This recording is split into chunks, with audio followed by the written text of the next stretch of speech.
Hello and welcome to Basic Computer Help. In this episode I'm going to continue my series on you want to start a computer repair business, and I'm going to actually do this one more on what you really shouldn't do when you become a computer tech.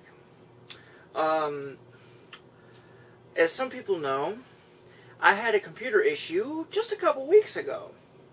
I had to send my Toshiba computer in for warranty work. The hard drive failed, so I sent it in. You know, it's only 2 months old, so it was under warranty.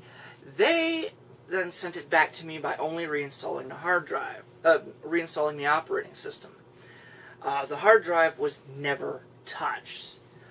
They pretty much went, oh, we were able to boot into it, so we just reinstalled the operating system. That fixes all hard drive problems. Important to note, he said all hard drive problems. And that kind of made me a little mad, because also in a repair report, it said that the problem was in the customer's head, more or less. So when I called them back, because the computer at the time was running extremely slow, I was pretty much insulted and everything else by Toshiba. What they had told me was stuff like, if you were, no, he went, all we did was reinstall the operating system. That fixes all computer problems. So I then asked him why it was taking 5, 6, even 7 minutes to load an empty folder. I believe I timed it, and the longest it took was the My Pictures folder, and it took it about 9 minutes, 30 seconds. And he said, the reason that the hard drive is being so slow, the reason your computer is slow at retrieving these files, is because there is a buildup of voltage in your battery and in your processor, which, if you do electronics, even as a hobby, you'll learn that pretty much what he said is along the lines of your computer's about to explode. Not actual violent explosion, but your computer's about to pop. As processors really don't do too well at extreme overvoltage, and lithium-ion batteries don't do well at all. They tend to swell up and blow up even if they're just a half a volt overcharged. So when he said that, I got a little mad, and I think he knew that, and he started pressing that. I went, that doesn't happen. I'm a computer tech.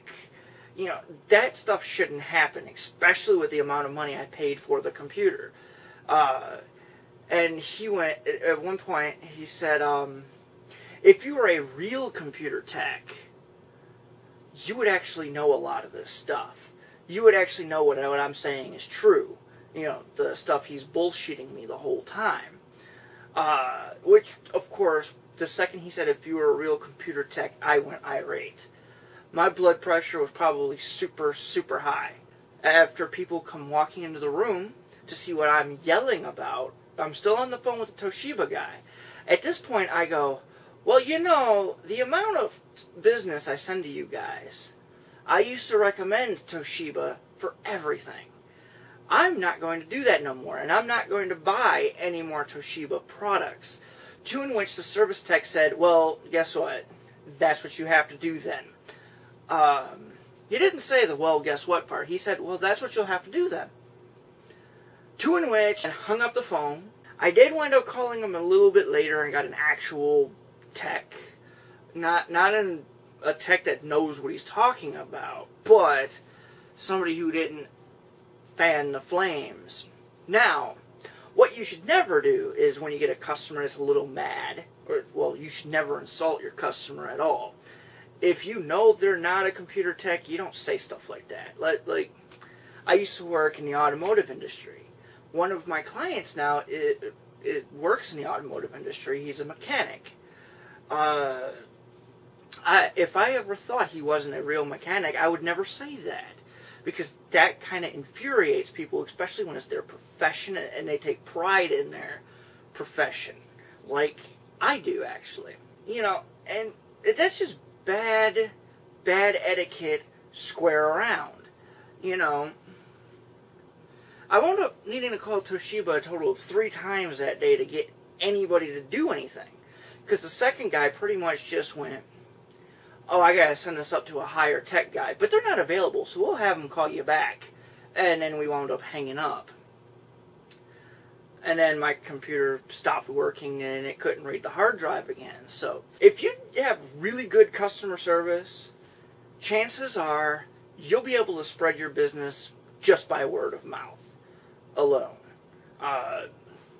All of my residential customers pretty much are how I got spread so far as I have now, is they told their friends, and then their friends called me, and then they wound up telling their friends. You know, well, in some cases family as well. I've even gotten a few business contracts this way. And if you ever screw up, and it does happen, deal with it the best way you can. A couple years ago, I had a problem in which I did some work with a non-profit, and I had to install a printer on, I'm going to have to say, like 10 or 20 computers. And one computer, I forgot one computer. That was it, I just forgot one.